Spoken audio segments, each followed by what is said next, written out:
Bien, buen día entonces.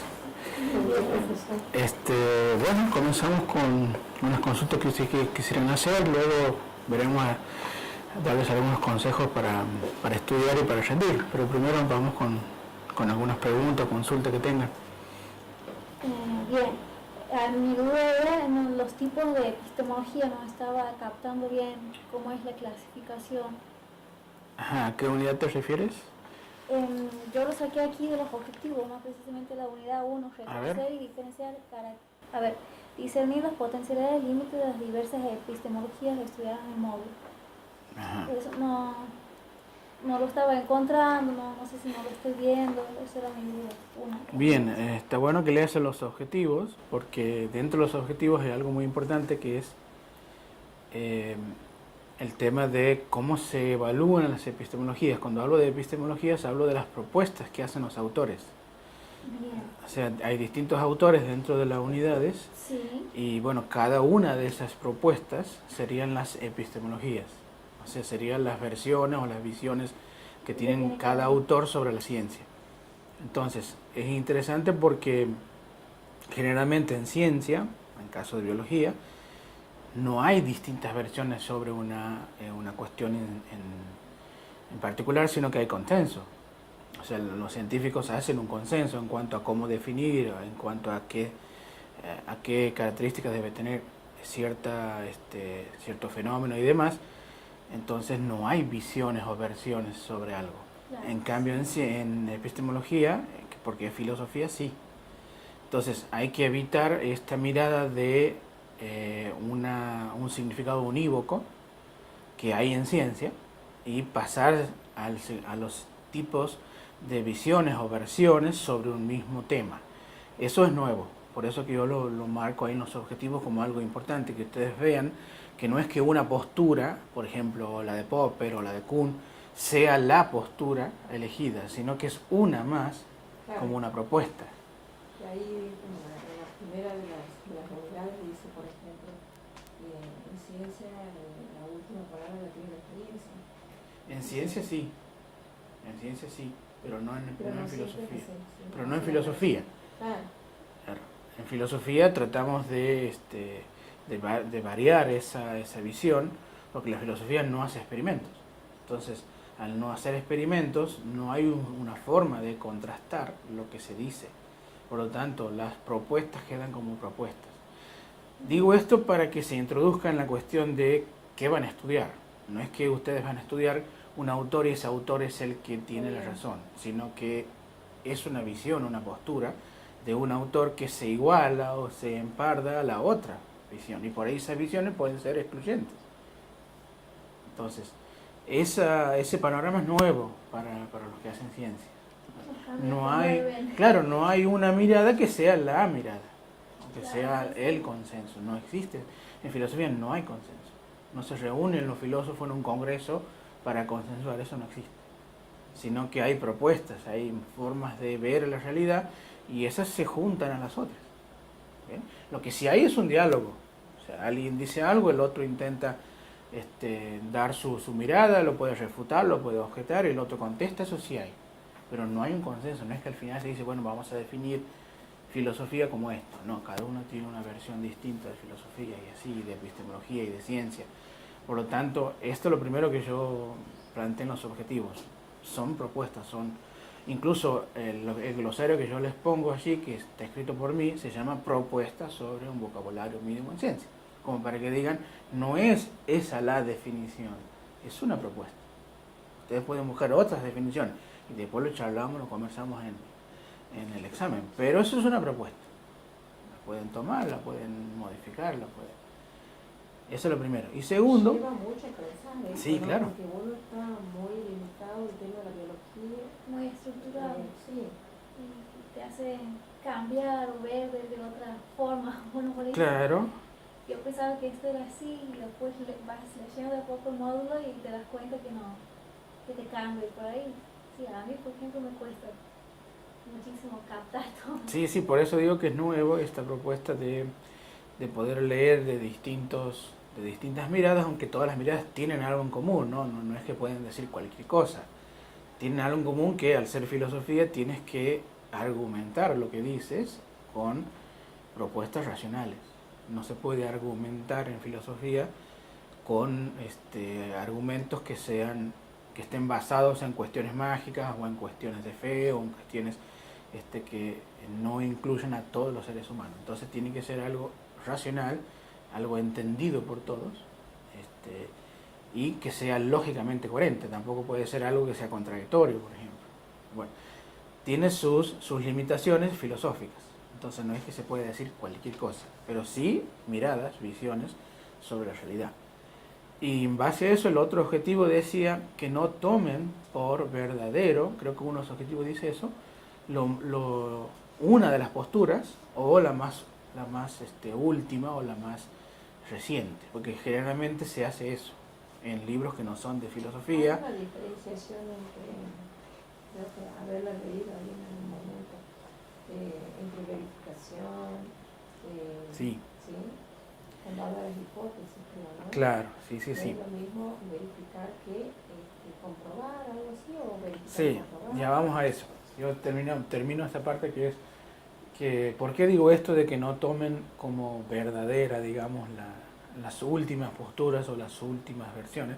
Porque generalmente los libros que no son de filosofía, hablo de libros de pedagogía, e incluso libros de ciencia, manuales de ciencia, generalmente toman como en el apartado epistemológico, que ni siquiera lo discriminan del científico, toman como ciertas las últimas posturas, o las de moda. Bien, por ejemplo, él les ponía el ejemplo ahí de Kuhn. Thomas Kuhn seguramente lo habrán visto durante la carrera o lo habrán sentido nombrar, pero no han sentido nombrar a Reichenbach, ni a Popper, ni a Lakatos y otros. ¿Por qué? Porque es más famoso Kuhn. Entonces, eviten eso, eviten porque sea famoso, porque sea muy citado, sea el verdadero o el que ha sido aceptado. Es una propuesta más igual que cualquier otra. O sea, que los manuales pedagógicos, los manuales de ciencia tomen un autor no significa que sea el verdadero en filosofía. ¿Bien? Es una elección del que ha hecho eso y nada más.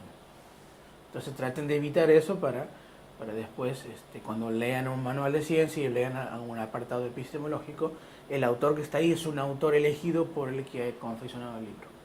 No es el que ustedes tienen que decir, este es la verdad y hay otros que no. No, porque ustedes pueden leer cualquier otro autor y le convence más a otro que ese. Bien, dicho eso, vamos al tema que me dices del verificacionismo. Claro, el tema de las hipótesis, que bueno, repasen la definición de hipótesis, bueno, todo eso hay que estar bien definido, hipótesis, teorías y demás.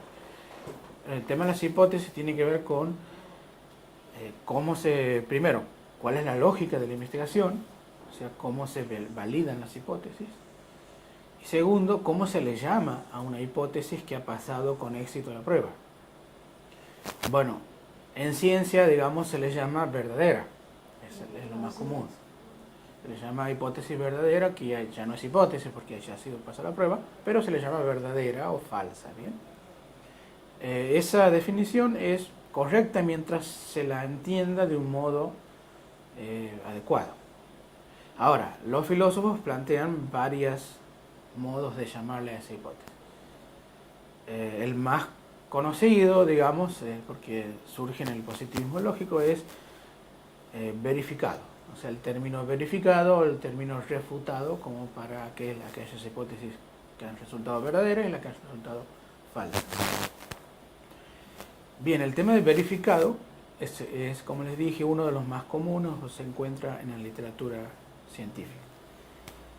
El tema es el siguiente, que algunos autores como Popper, por ejemplo, ven problemas con el término verificado. ¿Por qué?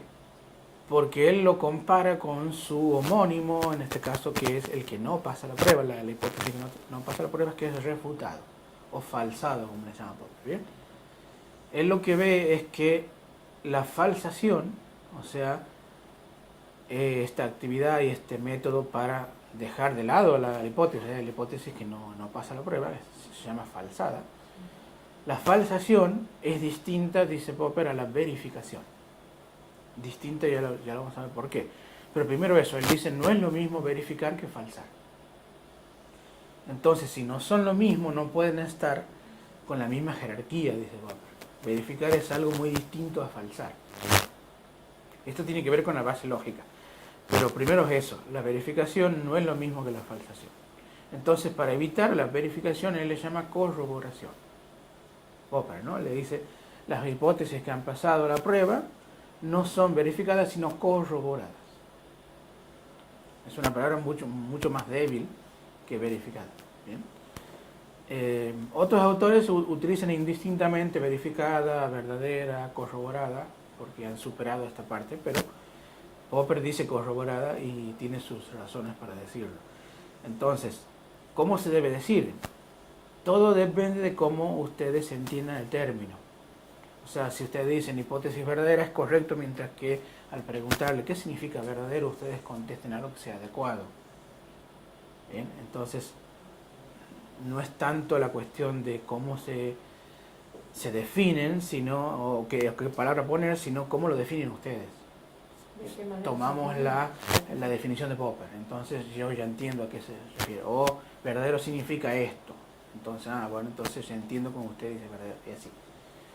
Entonces, otra vez, en filosofía es muy importante las palabras que se utilizan, no es lo mismo una palabra que otra.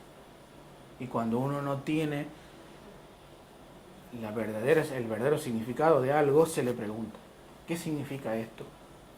Cuando dices esto, ¿qué estás diciendo? Como para entender uno de qué está hablando, digamos. Algo que no se hace habitualmente. Ustedes cuando hablan dicen, bueno, las leyes de la biología son esto y esto y esto, pero nunca se preguntan, ¿qué son las leyes? ¿Qué es una ley? Está como... Sí, como es sobreentendido, pero en realidad está sobreentendido. Si los docentes empiezan a decir esto es una ley, ¿todos van a coincidir en que es una ley? Supongo que no. Entonces ahí está el problema. Cuando hablan de ley, ¿de qué están hablando? ¿Están hablando de lo mismo? ¿No será que muchas discusiones se hacen todavía más profundas porque no definen de qué están hablando? Y por ahí si definieran, uno diría, bueno, lo que dices vos no es lo mismo que pienso yo. Entonces la discusión ya es otra, que es, ¿cuáles son los términos que utilizamos para definir? Bueno, todo eso hay que explicitarlo. En filosofía todo eso se explicita. ¿Qué es ley, qué es hipótesis, qué es teoría y todo lo demás? Entonces, eso primero.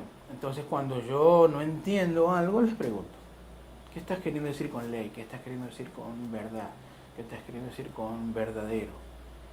Para ver qué piensan ustedes. Que por ahí el término suena igual, pero no es el mismo significado. Por eso es que lo interesante es que ustedes tengan una definición. En el momento en que se los pido, me la dicen.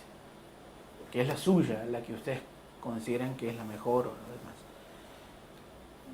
Por eso les di varias definiciones y está la propuesta esa de la definición. Entonces, verificado, verdadero, corroborado, depende del autor. Si estamos en Popper, él dice corroborado. Si estamos en otro autor, por ahí se llama verificado y listo. Y si les pregunto así de manera general, ustedes contestarán lo que ustedes quieran, con la palabra que ustedes quieran, mientras tengan el significado de la palabra. Entonces ahí corregiremos algo, pero está claro de qué me hablan, si no, no sé qué están queriendo decir con el verdadero, con el verificado y demás. Lo de falsado es más común porque falsado tiene una sola forma de ver, que es la hipótesis que no pasa la prueba. Y si no pasa la prueba, listo, no decimos nada de ella. El problema es con la que pasa la prueba. ¿Qué significa que es verdadera? Significa que es un tipo de enunciado que no va a cambiar más. Significa que es un tipo de enunciado que se adecua al objeto, o sea que es objetivo. Significa que es absoluto, significa que es provisorio. Bueno, todo eso hay que aclarar una definición de verdadero, de verificado. Y Popper dice corroborado. Así que por ese lado es el tema de verificado o corroborado. ¿Tienen alguna pregunta sobre eso? Vamos con otro tema. No, que creo que en algún momento dice que puede quedar, no sé si refutado, ¿no? O sea, que no es definitivo tampoco, hasta que surja alguna nueva hipótesis más potente que pueda ser puesta a prueba y corroborada. Claro, las hipótesis en general no ponen a prueba otras hipótesis. Lo que pasa es que la ciencia, como ustedes sabrán, depende de la cantidad de evidencia que se tenga cuando uno hace algún experimento o cuando hay un descubrimiento. Entonces, ahí sí puede cambiar los enunciados que han sido corroborados o verificados. Ahí sí podría cambiar con una nueva evidencia. O sea, uno puede tener por cierto, porque los experimentos lo avalan, que cierta enfermedad es producida por X causa. Ahora, eso que es un enunciado verdadero, verificado porque ha pasado la prueba, ¿cómo puede cambiar? Y bueno, puede cambiar con un nuevo descubrimiento, en donde se dé cuenta que no era la causa de la enfermedad X factor, sino que es otro. Entonces el enunciado que decía que X factor es la causa de la enfermedad, ahora es falso. ¿Se entiende? ¿Por qué? Porque hay una nueva evidencia que dice que esto, que ha sido afirmado en un momento, ya no es así porque la evidencia dice que es falso. Entonces cambiamos el enunciado por otro enunciado, el nuevo enunciado que dice la causa de la enfermedad es el factor Y, que es el nuevo que hemos descubierto. La medicina va haciendo eso, y todas las ciencias hacen eso. Eso no significa que un enunciado que hoy en día sea verdadero vaya a cambiar en el futuro. No. Puede ser que no cambie nunca. Puede ser. O bien con el uso de nueva tecnología. Por eso. Pero puede ser que no cambie. Porque si no, también tenemos la cuestión errada de la ciencia, que es que la ciencia va a cambiar todo el tiempo y que de aquí a 100 años va a ser todo distinto. No, eso es una manera falsa de ver. Algunas cosas van a cambiar, otras no, dependiendo de la evidencia nueva. Si no hay evidencia nueva que me diga que Marte tiene 2 lunas, el enunciado Marte tiene 2 lunas va a ser siempre verdadero. O sea, no es que mañana vaya a cambiar. Ahora, va a cambiar si descubrimos que hay una tercera luna. Antes que descubramos eso, el enunciado sigue siendo verdadero. ¿Ese puede cambiar? Sí. ¿Puede no cambiar? También. Entonces, otra vez, depende de la evidencia. La evidencia hace que algo se cambie por un enunciado nuevo o no se cambie. Así que sí, es provisorio, es sujeto a la evidencia, como todo. Como en todas las ciencias que tenemos nosotros, que son de este modo. No podemos saber de una todo lo que sucede en la realidad, sino que vamos un poquito acercándonos un poquito más hacia lo que es la realidad.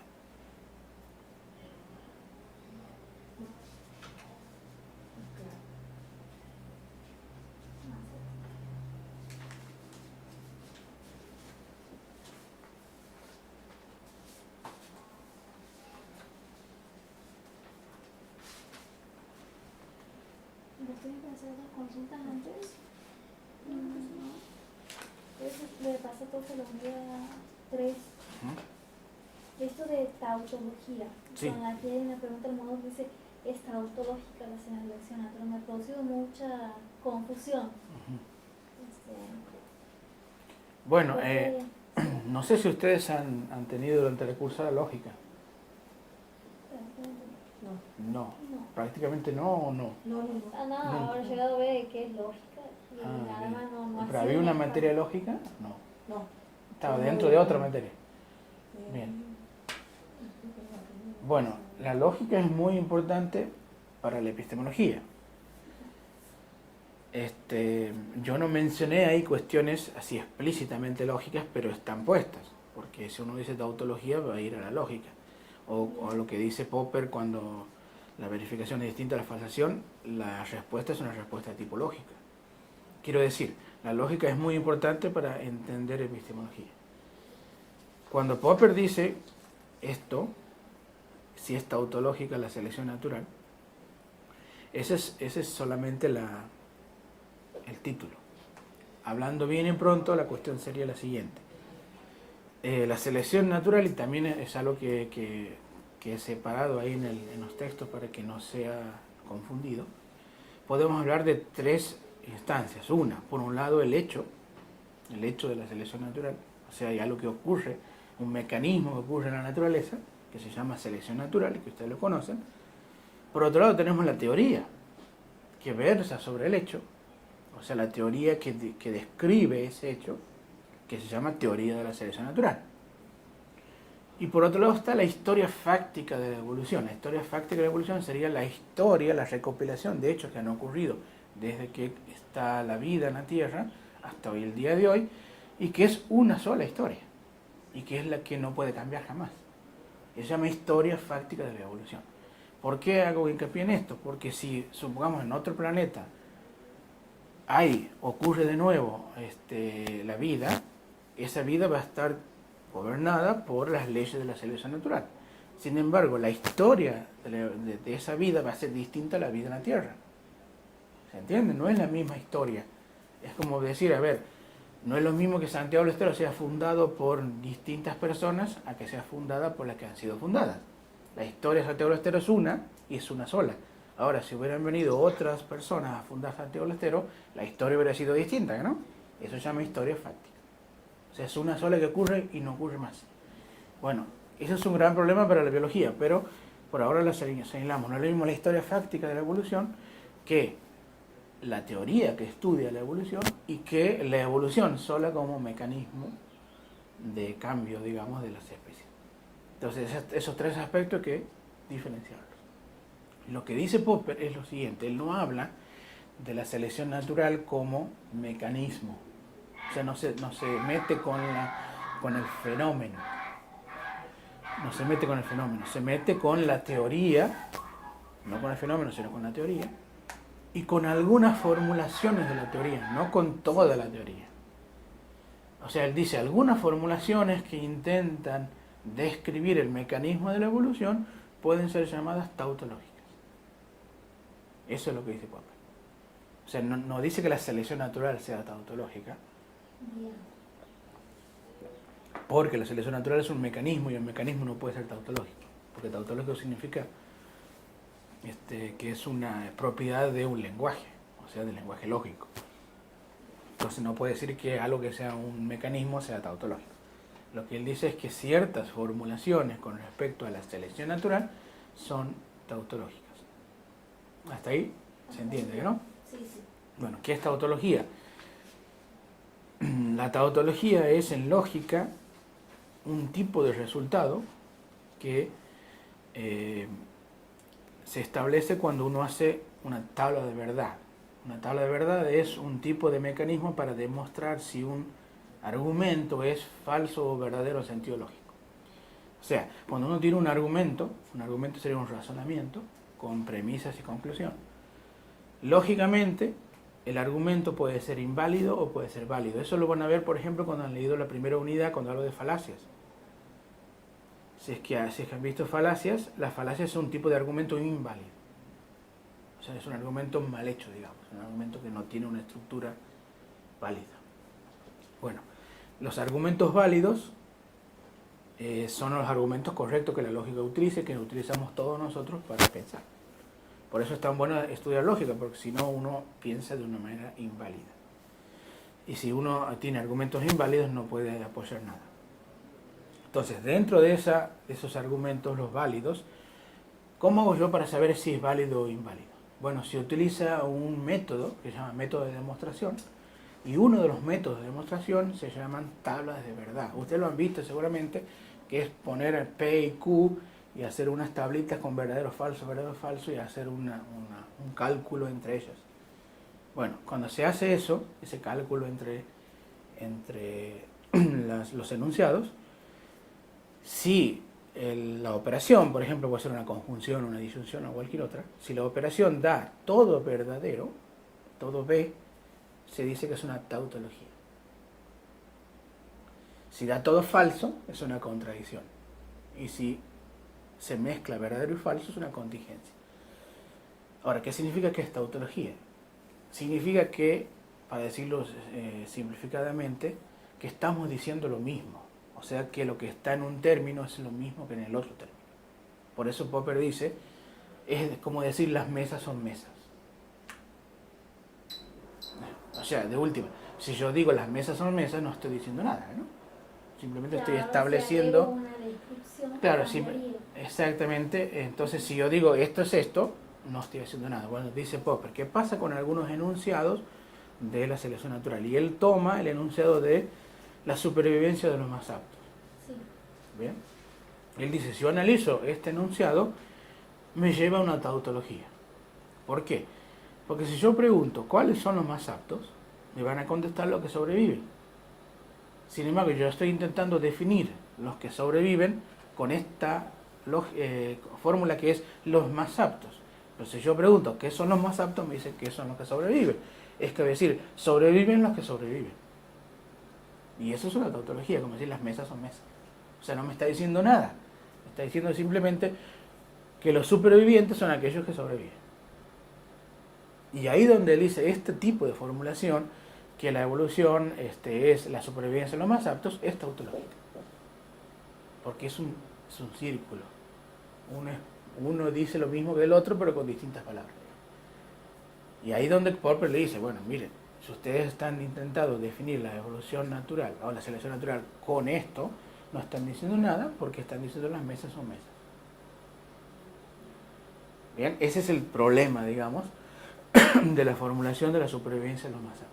Que este término no es un término de Darwin, es un término de un filósofo llamado Spencer, que él lo puso en uno de los libros de él y Darwin lo tomó y lo volcó a su propio libro en ediciones posteriores. Bien, entonces lo que pasa es que cuando uno dice esto, los que están escuchando no se ponen a pensar, dice, a ver, ¿qué me está queriendo decir con los más aptos? ¿Y que significa lo mismo que supervivientes? Bueno, esa cuestión, la enorme mayoría de la audiencia no se pone a pensar. Para nosotros sería como que los que se adaptan son los que pueden sobrevivir y los que no tienen adaptaciones son los que tienen índice. Claro, pero yo pregunto, ¿qué sería? Bien. ¿Y qué sería adaptación? Que encuentren las condiciones del ambiente para que continúen su vida. Bueno, fíjate que ahí me está diciendo lo mismo que sobrevivir. ¿Ves? Entonces sigue siendo tautológico. Yo pregunto, a ver, ¿qué significa adaptarse? Encontrar las condiciones necesarias para seguir viviendo. ¿Y eso no es lo mismo que sobrevivir? Sí. Entonces, la supervivencia es lo mismo que la supervivencia. Eso que está diciendo Popper es, supervivir es lo mismo que encontrar las condiciones adecuadas para seguir viviendo. Entonces, si es la supervivencia de lo más apto, es la supervivencia de aquellos que logran tener las condiciones necesarias para seguir viviendo. Y estamos diciendo exactamente lo mismo. Entonces, la idea es salirse de esa circularidad, salirse de la tautología y poner algo que sea falsable. ¿Qué significa falsable? Que yo diga algo que pueda yo llevar a la realidad y comprobar si eso que me está diciendo es cierto o no. Porque vos estás definiendo algo con otra cosa que no es falsable. ¿Qué son las condiciones necesarias para sobrevivir? Ahora, si usted me dice, a ver, las condiciones necesarias es que en cierto ambiente el color del pelaje de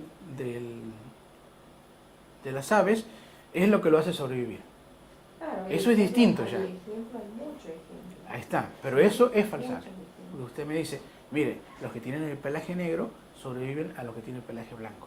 Eso es muy distinto a decirme las condiciones adecuadas para sobrevivir. Claro, nosotros por ahí le vemos a la mantis, al bichito, o el bicho palo, que también son con los que se mimetizan. Bueno, entonces el mimetismo sería una de las condiciones que hacen que sobrevivan. Pero eso sí es falsable. Que tenga mimetismo o no tenga mimetismo, que tenga la pluma negra o tenga la pluma blanca, que sea más alto o menos alto, que sea más rápido o menos rápido. Y esas son condiciones que me permiten a mí hacer un experimento para saber si esto es así o no es así. Pero no puedo hacer ningún experimento yo si me dicen las condiciones necesarias para sobrevivir. Pero les pregunto sería, ¿y cuáles son esas condiciones necesarias?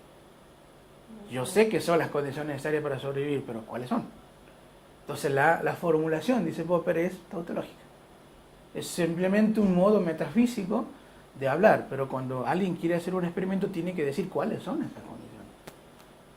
A ver, si yo veo esas liebres que están en Patagonia, no sé si alguna vez lo han visto. Hay unas liebres en las Patagonias que son peludas por arriba, pero tienen las patas peladas. Unas liebres muy, muy raras. Y tienen las orejas muy grandes. Y lo mismo en el desierto hay ciertos animales con orejas muy, muy enormes. Bueno, yo sé que ese animal, supongamos una liebre del desierto, está allí porque ha sobrevivido, o sea, ha cumplido con las condiciones necesarias para sobrevivir. Eso no me dice nada, yo sé que es así. El tema es por qué sobrevivió ese animal. ¿Qué tiene de especial ese animal con respecto a otros que no sobrevivieron? Y ahí uno puede decir, bueno, lo que tiene es que la dimensión de las orejas es distinta a otro animal que no vive en el desierto. Y eso tiene una explicación, que es, si hace mucho calor, necesita radiar ese calor por medio de las orejas, mismo que el elefante, bla, bla, bla. Ahora, eso sí lo puedo medir yo, puedo decir, bueno, usted me está diciendo que si este animal reduce su superficie en las orejas, no va a sobrevivir. Y eso sí se puede saber.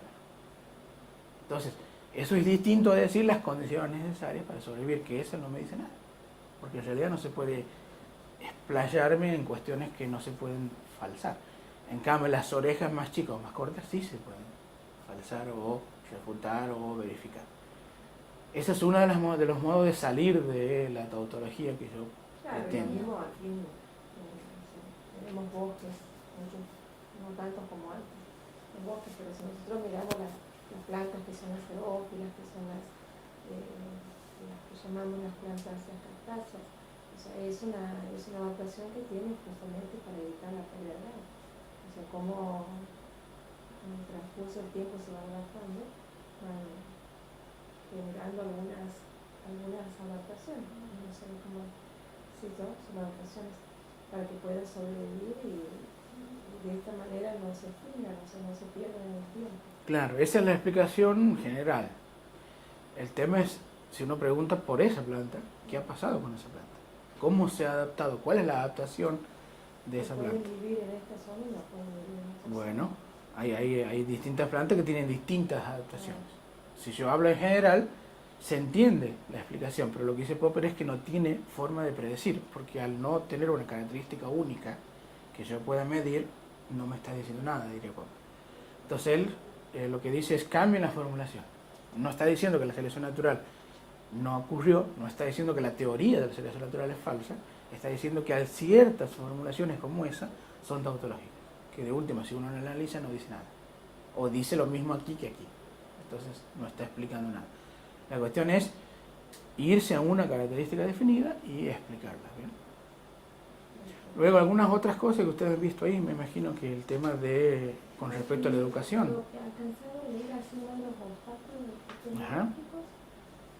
Claro, los obstáculos epistemológicos, eso era en el tema de la educación, ¿no? Sí, Ajá, de la enseñanza, bien.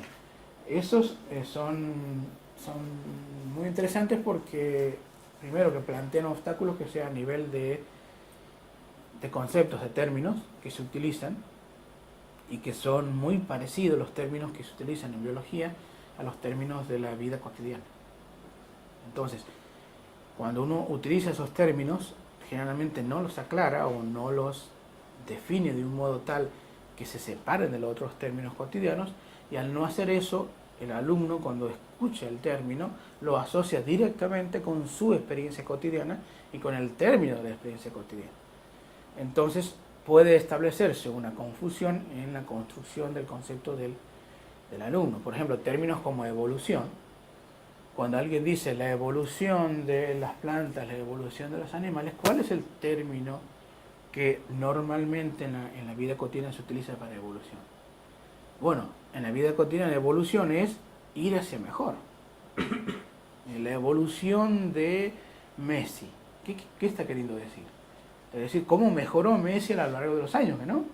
La evolución de, no sé, cierto director. ¿Qué significa? Que mejoró. Ese es el término cotidiano. La gente utiliza evolución como algo hacia mejor.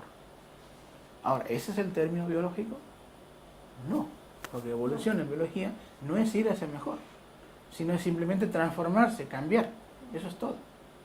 Pero si uno no explica eso, el alumno dice, entonces cuando dije la evolución del ser humano, está diciendo cómo mejoró el ser humano desde aquí hasta aquí. No, está diciendo la transformación del ser humano y nada más. Ustedes saben que en biología no hay finalismo, nada va hacia mejor, ¿no? Esa es otra idea equivocada, la idea de que hay una finalidad en la evolución. Todo va hacia un punto que o es mejor o es el punto hacia donde va todo, y en realidad no existe eso. Claro, porque esos cambios pueden ser positivos o negativos. Depende del ambiente, Los cambios, son transformaciones. El ambiente es lo que te dice hacia dónde va a ir ese cambio, pero no hay uno hacia dónde vayan todos. Por ejemplo, la inteligencia no es el fin de la evolución, ni tampoco la fuerza, ni tampoco la velocidad, ni tampoco el tamaño. Eso depende del ambiente. El ambiente te va a condicionar hacia dónde van los cambios, hacia ser más rápido, o más negro, o más blanco, o más alto, o más inteligente. Pero no es que la inteligencia, el tamaño, la fuerza sean como fines de la evolución. Leyendo el ambiente uno puede más o menos saber hacia dónde va a ir, pero no al revés. No, la evolución como mecanismo no tiene un fin. Esa sería la idea de que no se mejora nada con la evolución, sino simplemente cambia para adaptarse al ambiente. Eso es todo. ¿Es mejor tener ojos que no tener ojos? Y depende. Si uno vive en la superficie es mejor. Si uno vive debajo de la tierra, ¿de qué le sirve el ojo? De nada. Por lo tanto, los que viven bajo la tierra no tienen ojos o son ciegos. Porque ahí no es un cambio, no es una mejora. Para que tu cuerpo va a gastar energía, tener un ojo que no se utiliza. Desarrollas otros sentidos, el sonido, el tacto, porque eso sirve más bajo la tierra. En cambio, si están arriba, necesitas el ojo porque es mejor ver que no ver, porque hay luz. Entonces, ¿qué es mejor, tener ojo o no tener ojo? Ninguna de las dos. Depende de la mente. Entonces, esa palabra de evolución a seguir hacia lo mejor, hay que evitarla cuando uno habla. Cuando yo digo evolución, me estoy refiriendo a esto. Y aclararlo bien y decirle, no, ustedes no piensen evolución como ir hacia mejor. Lo mismo que adaptación. ¿Qué es adaptarse? En el lenguaje cotidiano, adaptarse es hacer algo para conseguir una meta. Por ejemplo, mucha inflación en el país, ¿cómo se adapta uno? Y bueno, no gasta en lo innecesario, va recorriendo distintos lugares para conseguir el producto más barato. ¿Qué es eso? Me estoy adaptando a la situación. ¿Eso es adaptación en biología? No, porque adaptación en biología no tiene que ver con el fenotipo, no tiene que ver con cada uno de los individuos. El individuo no se adapta, sino que es algo negativo, es algo que se logra al final, digamos. O sea, si es que el ambiente cambia, y en vez de ser una pradera, ahora es una zona montañosa, porque cambió el ambiente, los animales que corrían en la pradera, no es que ahora se van a adaptar y van a empezar a correr en la montaña. No, esos animales están sujetos a la presión de la evolución, que es, si no logran, por puro azar, por puro, digamos, por puro cambio de los genes, si no logran adaptarse al ambiente, o sea, tener otras patas, otras maneras de locomoción, se van a extinguir. Claro, y depende si existe una especie depredadora. O sea, hay muchos factores, pero digo, ellos no pueden hacer nada. Claro. No es que ahora vamos a hacer algo para correr entre los montañas. No, o se mueren, o por puro azar surgen cierta variación de esos animales que ya no son los mismos, que van a poder vivir o sea, las cabras, por ejemplo, que viven. Ahora, si no hubiera un animal como las cabras, el animal antecesor de las cabras se hubiera extinguido. De hecho, se ha extinguido porque no están las cabras. Entonces, adaptarse no es hacer algo. Esa es otra de las cosas que en mi experiencia he visto que se confunde. El sentido común de las personas tiende más hacia el lamarquismo que hacia la evolución natural, hacia la selección natural. O sea, el sentido común de las personas es más lamarquista. Es pensar que los individuos, cuando se modifican a sí mismos, cuando se modifican el fenotipo, pueden modificar el genotipo. Eso es algo que es de sentido común. Y eso no sucede, sabemos que no sucede. El fenotipo se puede modificar, pero el genotipo no se modifica modificando el fenotipo, ¿no? O sea, ustedes pueden hacer, o sea, alguien puede ir al gimnasio y obtener músculos, pero eso no significa nada. No es que sus hijos van a ser musculosos, ¿no? Bueno, pero la gente en sentido común piensa eso. Piensa que modificando uno se modifican los hijos. No es así, porque las células que modifican, que van a hacer que nazca un nuevo fenotipo, no tienen nada que ver con las células fenotípicas que uno está modificando. La hipertrofia no se pasa al hijo, ¿no? Sino solamente en las células gonadales y nada más. Bueno, esas cosas, claro, los caracteres adquiridos no se heredan. Si no se heredan los caracteres del genotipo. Estaríamos diciendo como favoreciendo la postura de la madre. Exactamente. Yo digo que tengan en cuenta eso, lo siguiente, que las personas que ustedes van a ir a enseñarles biología y evolución, en su sentido común son más lamarquistas que de selección natural. Y eso para la enseñanza es muy útil porque uno está pensando, yo le tengo que romper la estructura esta de lamarquista y reemplazarla por la selección natural. Si yo lo dejo sin tocar, van a seguir siendo lamarquistas, van a seguir pensando que adaptación y evolución es algo así mejor y demás. Entonces hay que romper con esa estructura y decir, no funciona así, que es lo que uno cree que funciona cuando no conoce biología, sino de este modo. Entonces ustedes saben que la ciencia va en contra del sentido común. El ejemplo clásico de la mar que daba el cuello. Claro, de la jirafa, exactamente. Bueno, eso es lo más común en las personas. Las personas son lamarquistas, sin saber nada de biología, son lamarquistas. Entonces hay que saber eso para romper eso de antemano y decirle, bueno, no funciona de este modo, sino de este modo. Y así, evolución, adaptación, resistencia. Ahí cuando digo, bueno, los médicos suelen utilizar esta palabra, bueno, le voy a cambiar al antibiótico porque este antibiótico es resistente, la bacteria es resistente al antibiótico. Entonces yo me ponía a pensar, ¿qué piensan las personas cuando el médico le dice que las bacterias son resistentes al antibiótico y que le va a cambiar el antibiótico? Eso es una pregunta que yo me hacía. ¿Cómo reciben esa información las personas y qué están pensando? Y bueno, y descubrí que, porque preguntaba a la gente, ¿qué significa? ¿Qué entiendes vos cuando te dice el médico que es resistente? Y ellos piensan que las bacterias, supongamos una cepa bacteriana, no sé, X1, que esa cepa bacteriana, pensaban ellos que la bacteria hacía algo para cambiarse a sí misma. Y al cambiarse a sí misma era resistente al antibiótico. O sea, otra vez la idea de adaptación como cambio en el fenotipo. O sea, es como decir que la bacteria, no sé, se modificaba y a esa modificación lo hacía resistente al antibiótico. O sea, la misma cepa bacteriana X1. Entonces yo le dije, a ver, es como que si yo salí de la bacteria y vamos a un ser humano. Supongamos que yo tenga un arma biológica y con esta arma biológica yo mate a las personas. Las personas serían las bacterias, ¿bien? Y el antibiótico sería esta arma biológica. Entonces yo le echo arma biológica y eso se muere. Y en un momento, alguna de las personas a las cuales, o muchas de las personas a las cuales yo le echo el arma biológica, van a desarrollar algo que los va a hacer inmune a mi arma biológica. O sea, su sangre se va a modificar algunas cuestiones con respecto a su organismo. Eso es lo que me estás diciendo. ¿Tiene sentido eso? Tiene sentido que en el medio yo tengo, no sé, 40 años y en el medio de mis 40 años yo desarrollo que mi sangre sea distinta y eso hace de que yo no me muera. ¿Es cierto eso? ¿O no te parece que siempre que yo le eche el veneno van a morirse siempre? Y no, a mí es más lógico que se mueran siempre. Y bueno, la bacteria es lo mismo. Entonces ahí rompe con la estructura de resistencia. ¿Qué significa que es resistente al antibiótico? Significa que estas bacterias, por puro azar, han producido nuevas bacterias, que ya no son la X1 sino la X2. Y esas nuevas bacterias son resistentes al antibiótico. Pero mientras haya X1 van a morirse siempre. No es que las bacterias X1 se hacen más fuertes y se resisten. Lo que no ha podido funcionar o lo que no funciona ya para un... Exactamente, el antibiótico va a matar siempre X1. Ahora, la que no mata se llama X2. O sea, es otra bacteria nueva. Y esa es la que llaman resistente al antibiótico. No es que la X1 sea resistente, la X1 siempre se va a morir. Así como nosotros vamos a morir con veneno.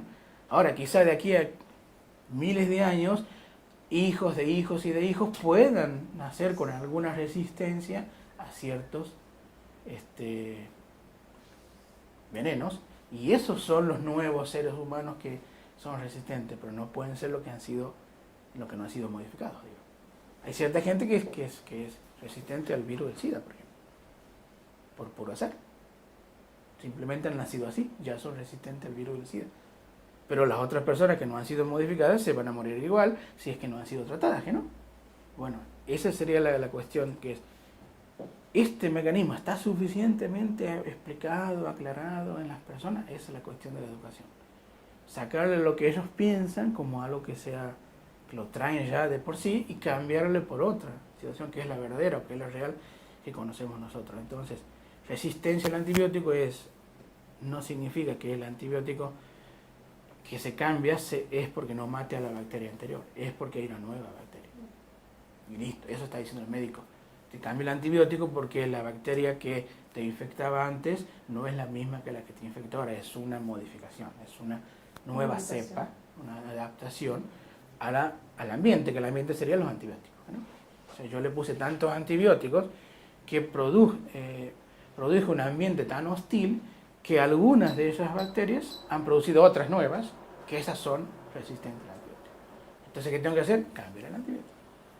Pero si yo detecto que las bacterias que yo tengo son X1, le pongo el mismo antibiótico, que no necesito cambiarlo, sí, total.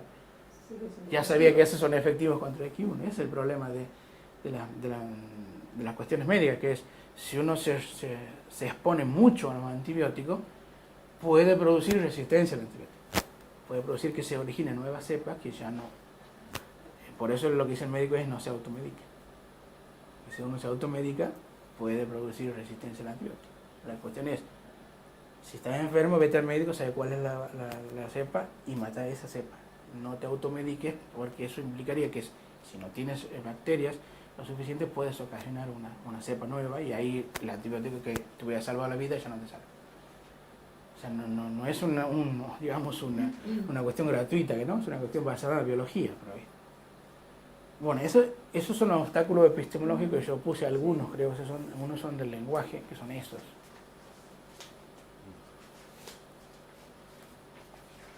Después el tema de las pruebas, no sé si vieron.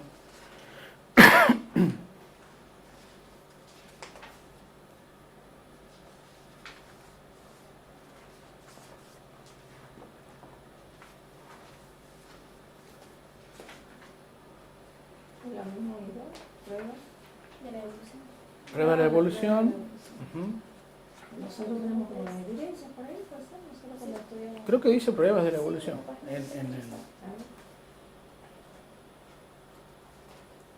Bueno, eso responde a una cuestión común. Yo traté de ponerlo lo más común que se puede preguntar. Porque generalmente cuando uno enseña evolución, hay cosas comunes. Hay cosas comunes que los alumnos dicen o preguntan. Y una de las cosas más comunes es esto de que la evolución no tiene pruebas, o que es solo una teoría. No sé si me han escuchado una vez y dicen, no, eso es solo una teoría. Sobre todo de grupos religiosos, hablan de que es solo una teoría. Porque primero, no entienden el significado de la palabra teoría. Y segundo, es falso que no tenga pruebas. Hay un montón de pruebas. Es más, es una de las teorías con mayor cantidad de pruebas. Entonces es falso. Ahí está la avistometularia. La avistometularia es una de esas, pero hay un montón. Están las de los fósiles, están la de la tendencia evolutiva, están la de convergencia evolutiva, están la embriología, está la genética. Hay un montón de pruebas. Entonces ahí tienen ustedes como para contestar una por una. Y otra cosa que dicen es que las pruebas que tienen la biología no son observables. Quieren decir que no son observables con que no son observables durante el periodo de vida de alguien.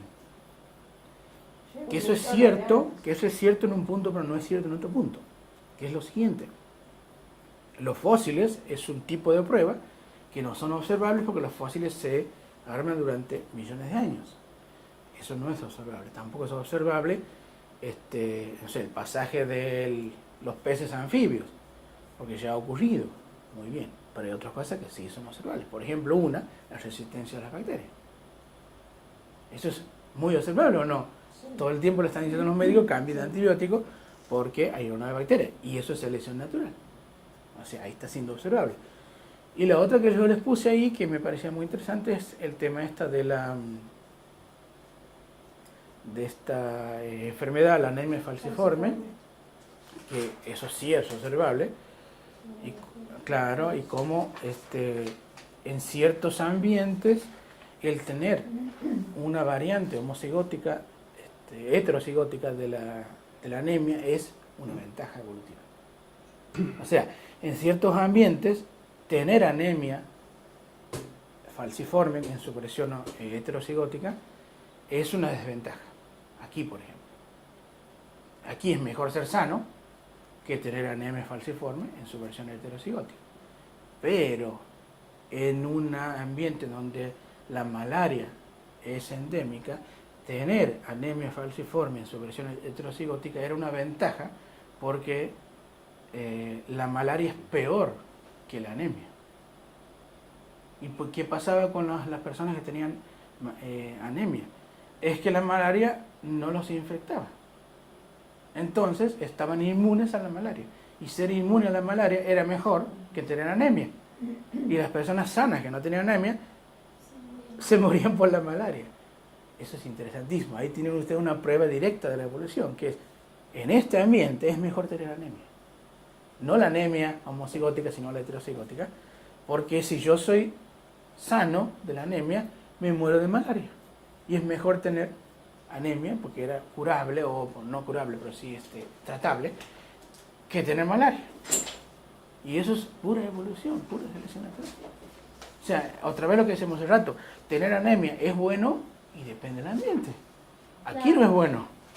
Ya cambiaría ahí, porque por ejemplo mi profesor siempre me decía, bueno, a ver, las mutaciones son positivas, negativas, y volvemos a lo mismo, o sea, va a depender del ambiente. Depende del ambiente. No es que sea ni positiva ni negativa, va a depender todo donde Exactamente. el ambiente donde se desarrolla.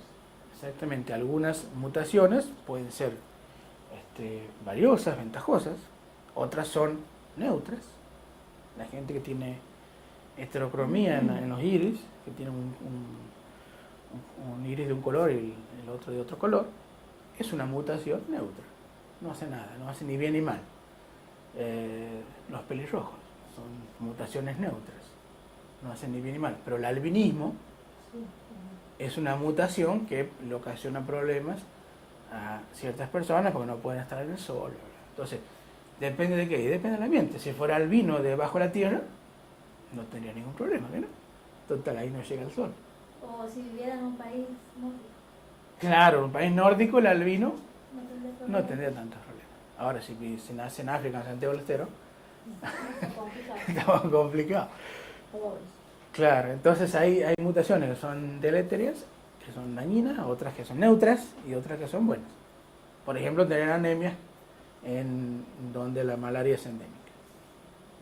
Y ese es un gran ejemplo. Es un poquito complicado para explicarlo, pero si lo logran explicar, es demoledor. No hay otra forma de explicar eso más que por selección natural. Entonces, me parece que por ahí incluso ahí está una película ahí que pueden usar. La película de Brad Pitt. Claro. ¿Aquí está sugerido, profesor? Sí, aquí está. Está un fotograma de una película que, Eso. siendo explicada, se puede entender mejor esto de la anemia falciforme.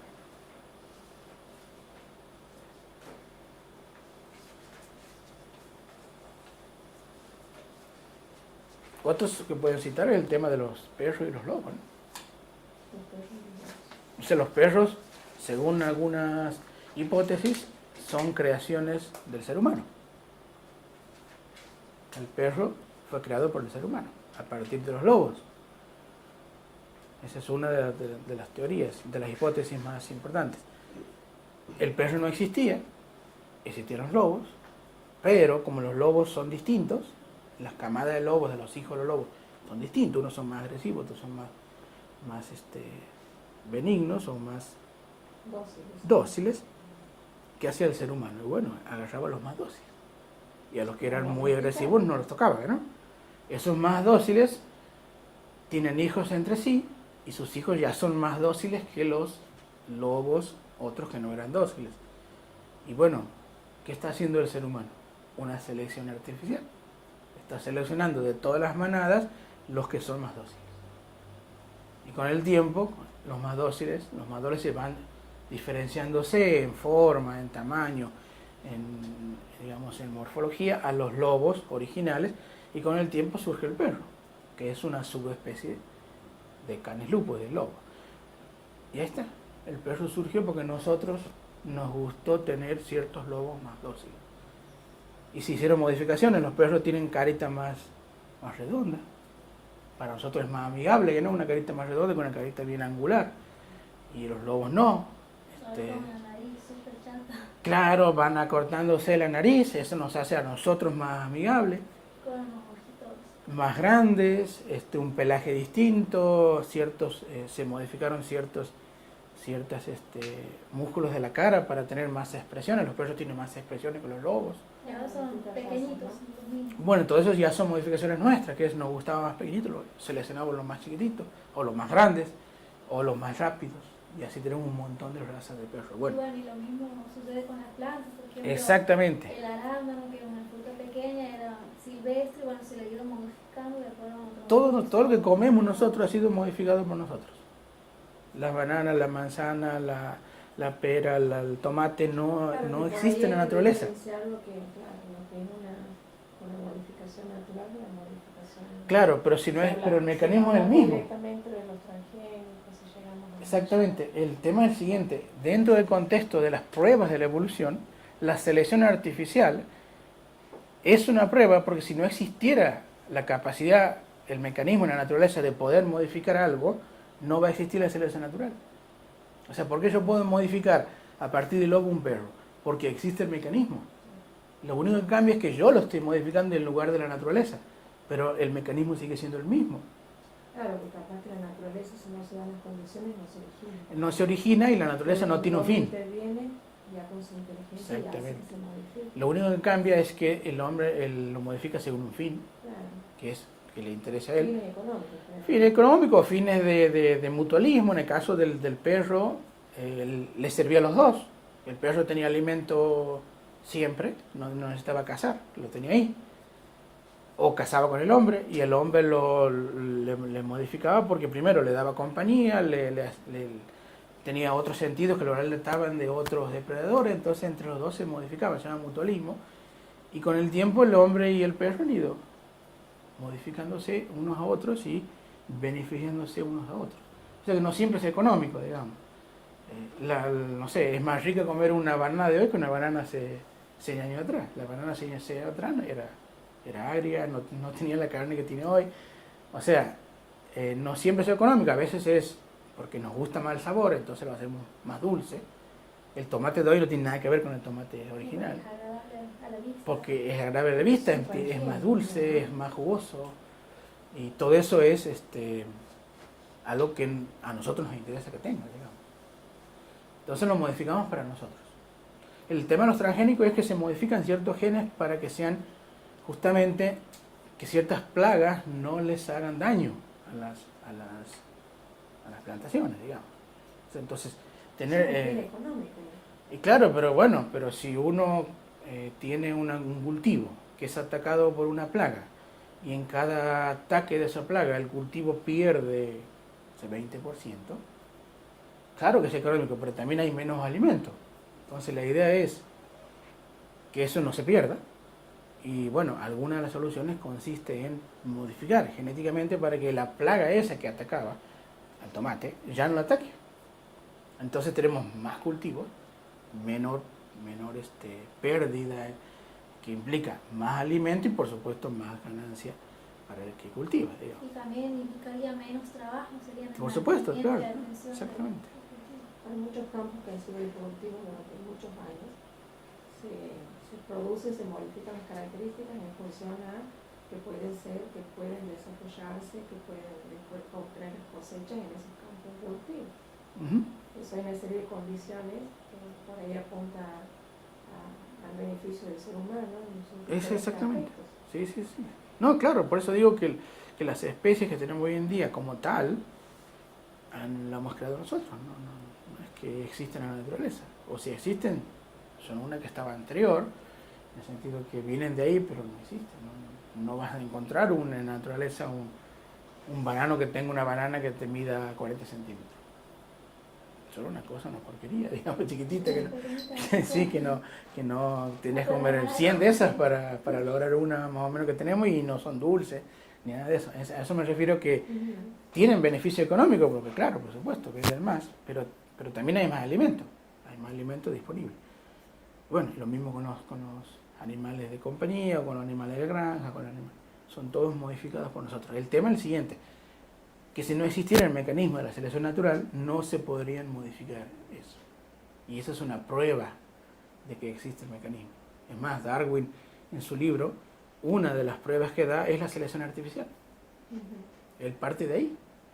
Lo que pasa es que en esa época, él partía de las palomas mensajeras. Como las palomas mensajeras eran modificadas para servir en esta actividad. Claro, con las arvejas. Y bueno, todo eso son selecciones artificiales.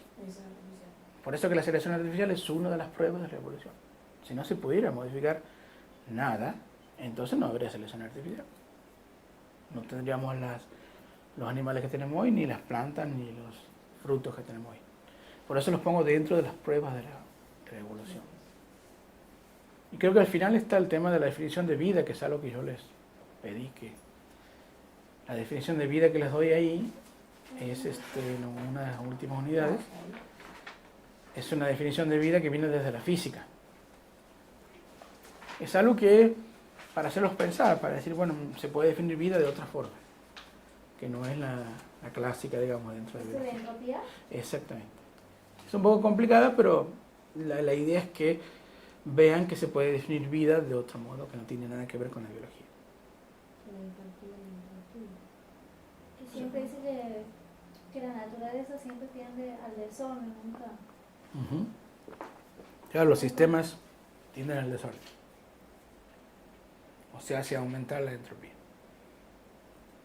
Y la definición de vida que da Schrödinger es esa.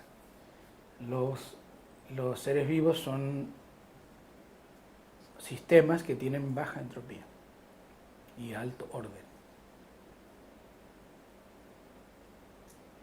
Básicamente tiene que ver con la comparación de la temperatura, ¿no? Fíjense, los sistemas materiales que no están vivos tienen la misma temperatura que el ambiente. No sé cuánto ahora aquí, 24 grados, 22 grados. Bueno, la mesa, si uno pone el termómetro, va a tener 22 grados, lo mismo que la televisión y la botella, pero nosotros no tenemos 22 grados. Si estamos bien tenemos 37,5, si estamos con fiebre 38, 39. Pero mantenemos una temperatura alta, estable, y eso nos da un cierto orden. Entonces no tenemos la misma temperatura que el ambiente. ¿Qué pasa si nos morimos? Volvemos a ser como la mesa. O sea, tenemos la misma temperatura que el ambiente, y eso es porque la entropía es la misma en el cadáver que en la mesa. En cambio, no es la misma en la mesa que en un ser vivo. Y eso es lo que dice Schrödinger. La entropía, o sea, el alto orden, mientras está vivo, se lo mantiene como, y bueno, viviendo, respirando, comiendo y demás. Eso es una lucha en contra de la entropía. Cuando nos morimos, la entropía gana. Nuestra temperatura es la misma que el ambiente. Muchas veces también depende del ambiente. Bueno, pero el ambiente tiene una temperatura. El tema es, si yo pongo un vaso de agua, un café, yo pido un café. ¿Qué pasa con el café? Tiene una temperatura más alta que el ambiente, ¿o no? Está, no sé, 86 grados, un poquito de... Pero si yo lo dejo al café una hora, ¿qué pasa? Se enfría. Se enfría significa que tiene la misma temperatura que el ambiente. ¿Por qué? Porque la entropía es la misma. O sea, ha perdido en orden, ahora está más desordenado, porque su temperatura se ha igualado a la temperatura del ambiente y quedó ahí. En cambio, nosotros seguimos con la temperatura más alta que el ambiente. Lo que y ustedes depende del ambiente, claro. Si yo voy al sol, obvio que la temperatura del sol tiene más, o si voy a Venus, nada más, tiene más temperatura que el mío. Pero ahí no voy a poder vivir, simplemente me quemo. El tema es que en una temperatura en donde el ambiente es más frío, yo pueda mantener una temperatura constante y un orden con esa temperatura. Ahora, claro, no siempre todo es así, pero él lo que dice es que lo que lo hace ser vivo y no vivo es la cantidad de orden que tiene. Y ese orden se pierde cuando no tiene los mecanismos de vida, digamos. Pero en este caso se refiere solamente a los seres humanos. No, se refiere en general. Se refiere en general a la vida, en general. Lo que pasa es que, claro, esa definición... Exactamente, por eso que esa definición tiene problemas. Pero es interesante porque lo permite a uno pensar la vida desde otro punto de vista. Tiene problemas esa definición, el tema de que hay ciertas, por ejemplo, las estrellas tienen una temperatura superior al ambiente, o sea, al espacio. Entonces estarían consideradas vivas, sí, con esa definición sí.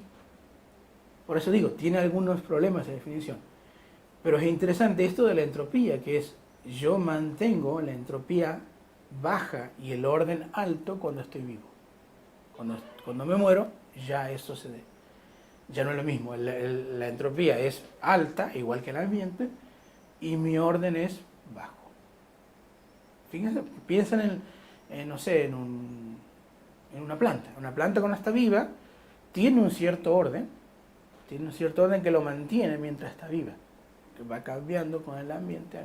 Cuando se muere, la planta tiende a dispersar sus componentes, o sea, se desintegra, y al desintegrarse ya es que es más desordenado que antes. No es lo mismo tener una planta tirada en todo el piso y ya está desordenada que cuando está viva. La viva estaba ordenada. Eso es lo que dice Schrödinger, el orden y el desorden, digamos. Piensen ¿Cómo se en pronuncia, profesor? Schrödinger. Schrödinger, sí.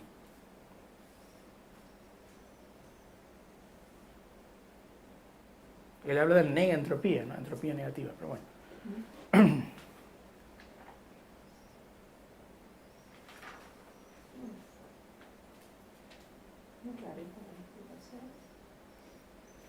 Bien, acuérdense de definir, ¿no? O sea, lean eso de las propuestas y, bueno, definan qué es ciencia, qué es conocimiento, qué es verdad, qué es... Bueno, muévanse en esas definiciones, porque seguramente les voy a preguntar cuando ustedes digan cosas, bueno, ¿qué es esto? ¿Qué es aquello? ¿Qué es verdad? ¿Qué significa verdadero? Y así. Y esas cosas las tienen que saber. Por lo menos cualquier definición que ustedes supongan que les convence, la traen. Lo que no pueden es no traer una definición, porque si yo les pregunto qué significaba esto y me contestan que no, entonces yo supongo que no lo están diciendo porque lo saben, simplemente lo están repitiendo, que es algo que no es la capacidad que me interesa, digamos, que puedan decir cosas. Lo que me interesa es que puedan comprenderla. Yo les puedo ayudar si quieren, si se olvida algún término, pero el tema es, ¿saben qué significa ese término?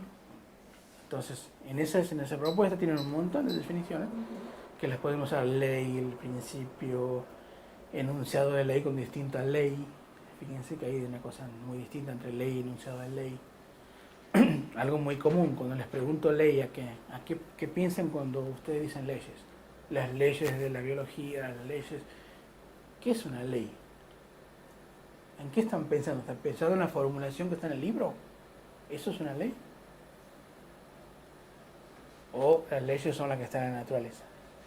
¿A cuál ley se refiere? Cuando ustedes le dicen al alumno, la selección natural es una ley, o las leyes de Mendel. Las de Mendel son unas leyes. ¿Qué entiende el alumno por ley? ¿Es lo que dice el libro? ¿Es lo que está escrito en el libro? ¿Esas leyes son? ¿O son las leyes naturales? Las que están desde siempre, porque la ciencia existe hace poco, pero las leyes naturales existen desde siempre. ¿A cuál ley me refiero? ¿A esta o a esta? ¿Se entiende que son distintas, no? Sí. Bien, entonces si son distintas yo debo llamarlas distintas, porque si no me voy a confundir. Cuando digo ley, ¿a qué me refiero? ¿A esta o a esta? ¿A la A o a la B? ¿A la de la ontología o a las de la ciencia? Bueno, entonces yo propongo ahí, llamen leyes a las de la naturaleza y llamen enunciados de leyes a las de la ciencia. Enunciados de leyes, enunciados de esta ley. Fíjense que es distinto. Entonces cuando hablan de la ley de Newton es el enunciado de la ley de Newton. ¿De qué ley se refiere Newton? A la ley de gravedad. A la gravedad, a esta está hablando. Pero estas sí son las leyes. Lo que dice Newton son los enunciados de ley. ¿Bien? Entonces es muy distinto. Claro que se dice las leyes de Newton, pero bueno, aquí estamos pensando justamente la diferencia, ¿no?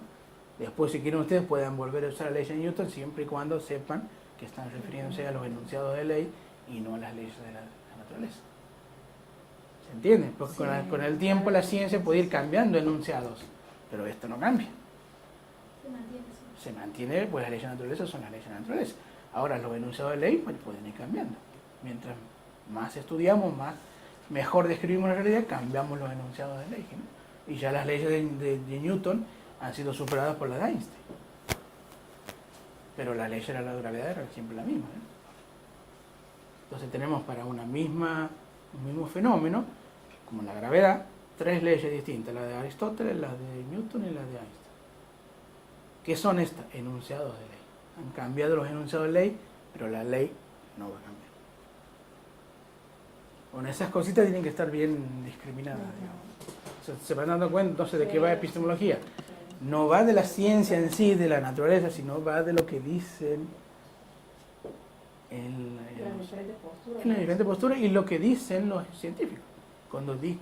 ¿Qué significa cuando dicen esto? Fíjense que nosotros estudiamos lo que dicen y las teorías, y lo que hacen, cómo experimentan. La naturaleza es estudiada por la ciencia, o por la filosofía en otro ámbito, no en epistemología, sino en ontología, qué sé yo, o en antropología, pero no en epistemología. En epistemología nos ocupamos de las cosas escritas, las leyes, las teorías y lo que hacen los científicos. Así que bueno, ya con eso me parece que está más claro. Sí, perfecto. Muy claro, muy perfecto.